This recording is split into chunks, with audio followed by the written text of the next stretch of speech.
ഞായറാഴ്ച ഉച്ചയ്ക്ക് നല്ല മത്തിക്കറിയും കൂട്ടി ചോറ് തിന്ന് വയറ് നിറഞ്ഞു കഴിഞ്ഞപ്പോൾ ഇത്തിരി പായസം കുടിക്കാൻ തോന്നി. അങ്ങനെ നമ്മുടെ വണ്ടാനം പിള്ളേർ പഠിക്കുന്ന മെഡിക്കൽ കോളേജിന് മുന്നിൽ പായസം വിൽക്കുന്ന ഇക്കായി വിളിച്ചു. നേരെ ഇങ്ങ് പോരാൻ പറഞ്ഞു. ഇതാണ് നമ്മുടെ പായസം തരുന്ന ഇക്ക. ഏത് സമയത്ത് വിളിച്ചാലും ഇവിടെ പായസം ഉണ്ടാകും. പക്ഷെ പായസം കാലിയായാലുള്ള പ്രശ്നമുള്ളൂ. എന്തൊക്കെ പായസമാണ് ഇവിടെ ഉള്ളത്? ഞങ്ങൾക്ക് പാലടയുണ്ട്, പാൽപ്പായസമുണ്ട്, പൈനാപ്പിൾ സേമിയ പായസമുണ്ട്, അടപ്രഥമനുണ്ട്, കടലപ്പരിപ്പ് പായസമുണ്ട്, ചക്കപ്പായസമുണ്ട്. പിന്നെ അങ്ങനെ ഇഷ്ടംപോലെ ഐറ്റം ഉണ്ട്. പിന്നെ വീട്ടിൽ ഓർഡറനുസരിച്ച് കൊടുക്കുന്നുണ്ട്. എത്ര ക്വാണ്ടിറ്റി ഉണ്ടെങ്കിൽ നമ്മൾ ഓർഡറനുസരിച്ച് കൊടുക്കും. പൈനാപ്പിൾ പായസം ഇവിടുത്തെ ഒരു സ്പെഷ്യലല്ലേ? പൈനാപ്പിൾ സേമിയ ഞാൻ വേറെ എവിടെയും കേട്ടിട്ടില്ല പൈനാപ്പിൾ പായസം. അപ്പം ഇത് പാലടയല്ലേ? പാലട അപ്പൊ ലാസ്റ്റാണ്, ബാക്കിയെല്ലാം കഴിഞ്ഞ്.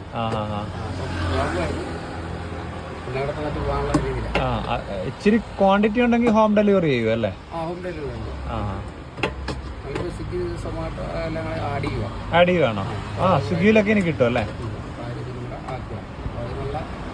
പരിപാടി തുടങ്ങി. ഓക്കെ.